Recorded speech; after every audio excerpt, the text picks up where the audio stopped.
Hello and welcome to this third problem definition lecture in this course, Master in Artificial Intelligence. So in this particular lecture, we'll take you through an example of how one organization understood stakeholders' needs, defined problems which could be addressed using artificial intelligence and machine learning techniques. So let's take a look at what they did. So this is an example of in healthcare domain where we would explore how this all these things happen, and it is an example of improving patient diagnostics in radiology. So let's take a look at what happened in this case.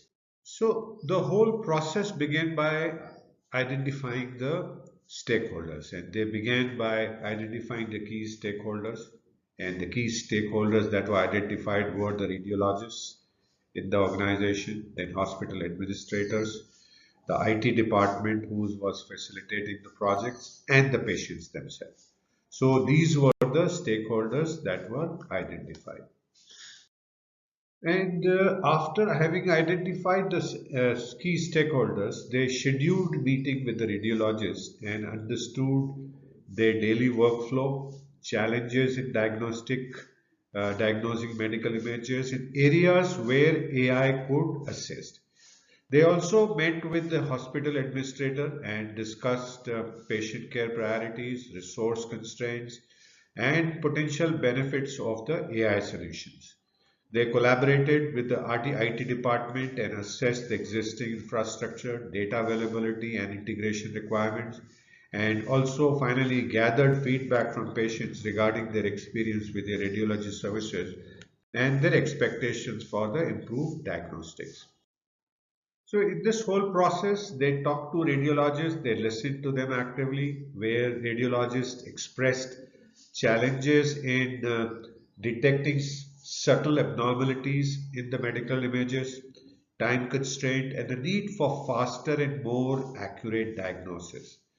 The hospital administrators emphasized the importance of reducing diagnostic errors, improving patient outcomes, and optimizing resource utilization. And the patients themselves expressed, when they were listened actively, the concerns about waiting times for diagnostic results, accuracy of diagnosis, and access to specialized care. During this process, as we had been suggested while talking the last two lectures, they were asked probing questions. So, what kind of questions were they asked that brought about the lot of information that can help them formulate the plans? So, first open question that they probed was what specific abnormalities or types of abnormalities were challenging to detect. So that was the first question and you see here it is an open-ended question. And you can't answer as yes and no, you have to think and answer. Second question, illustrative is how much time do radiologists spend on average interpreting medical images? So again, there's no specific answer as an option given and you have to think and reply. The third illustrative question is what are the consequences of delayed or accurate diagnosis for patient care? And that brought about a series of answers that was useful in doing the project. And finally, they asked an open-ended question of what are the regulatory or compliance requirements that need to be considered. So like this, they asked many probing questions exemplified by these four here. Then they conducted stakeholder interviews.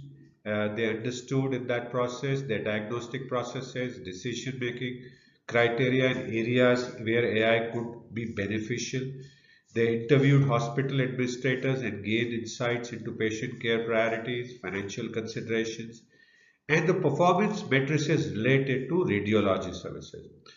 Also, they gathered feedback from patients through surveys and focus groups to understand their preferences and concerns regarding diagnostic imaging.